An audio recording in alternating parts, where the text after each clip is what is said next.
This is SiachenX file. This is a short video on important channels and straits present in the Indian Ocean and how these channels and straits influences the military planners and the strategy for the Navy.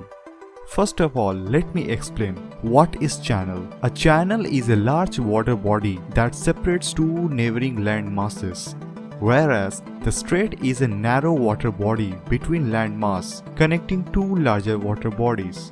And around the world there are many channels and straits, but in this video we will focusing on particularly on the Indian Ocean.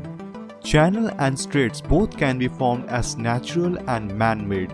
In case of natural process, channels are formed by tectonic activity, glacier carving, and rising sea level throughout the history.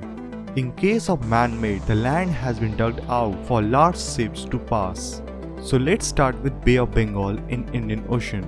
This is 10-degree channel separating the Indian Andaman Islands from Indian Nicobar chain of islands. It is called 10-degree because it is located on 10-degree north latitude. Then in south we have Great Channel. Great Channel is separating the Indian Nicobar Islands from Sumatra Island of Indonesia, located at 6-degree north latitude. It is also properly known as 6-degree channel. Then we move to south. Here we have Malacca Strait, located between Malay Peninsula and Indonesia's Sumatra Island. The Malacca Strait is one of the most important shipping routes connecting the East Asia with the Indian Ocean, thus reducing the travel distance by 1200 km in compared to the alternative route. Then we move further to the east, we have Sunda Strait. Sunda Strait is separating the Sumatra Island from Java Island, and Sunda Strait is connecting the Java Sea to the eastern Indian Ocean. And further we move east to the Java Island. Along with the Indonesian archipelago, we have Lambok Strait, located between the Bali Island and the Lambok Island, connecting the Bali Sea with eastern Indian Ocean. An important fact is that Lambok Strait is the only strait which have an average depth of 300 meters, which is perfect for any submarine to travel completely submerged. Then further to east we have Torres Strait. Torres Strait is connecting the eastern Indian Ocean with Pacific Ocean, thus separating the island of Papua New Guinea from the mainland Australia. Then further in the south of Australia, we have the Bass Strait. Bass Strait is separating the mainland Australia from the Tasmania Island, thus connecting Tasmania Sea to the southeastern Indian Ocean. Then we move west of the Indian Ocean. This is Mozambique Channel, separating the island of Madagascar from the mainland Eastern Africa. And moving to north, near Djibouti, we have Bab AlMandab Strait, connecting the Suez Canal at the end of the Red Sea with Gulf of Aden at the Horn of Africa. Then further north in the Arabian Peninsula, we have the Strait of Hormuz, connecting the oil-rich Persian Gulf to the Indian Ocean. And this strait is separating the Iran from Oman. And finally we reach the Indian subcontinent. This channel is called as 9-degree channel, which separates the Indian island of Minicoy from the mainland archipelago of Indian Lakshadweeps. And in further south, we have the 8-degree channel, which is separating the entire Indian Lakshadweep archipelago from the Maldives archipelago. And further moving into the east of the Indian subcontinent, this is Pearl Strait, separating the island of Sri Lanka from the mainland India. Now let's go to Maldives.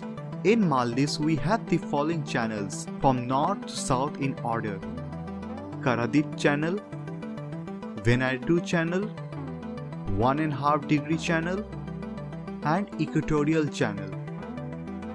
Now let us see how these geographical features like straits and channel in the Indian Ocean influences the military strategy.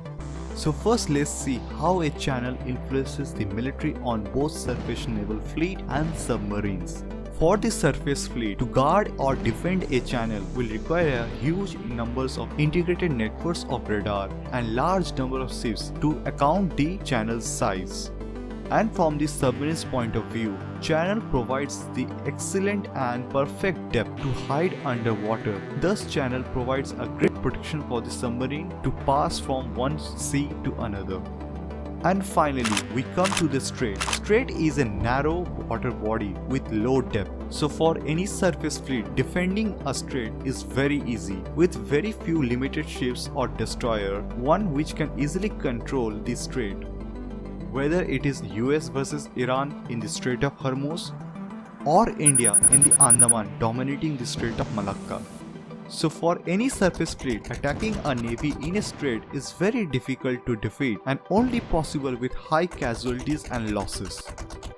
And for the submarines, strait is a bad news, as straits has an average depth of 70 to 150 meters, so which means strait is not a great place for submarines to hide, as the geography will force the submarine to surface. Hence, any Chinese submarine entering the Indian Ocean is easily detectable. The only strait that provides the depth which helps to hide the submarine in the Indian Ocean is Lambok Strait, as Lambok Strait has the depth of average 300 meter to 1400 meter. Which means for China, entering in the Indian Ocean via Lambok Strait and undetected in Indian waters is extremely costly and unsustainable for Beijing for a long run. Thank you for watching this video on India's Indian Ocean Strait and Channel, and do not forget to subscribe to SiachenX for more such videos. Till then, goodbye.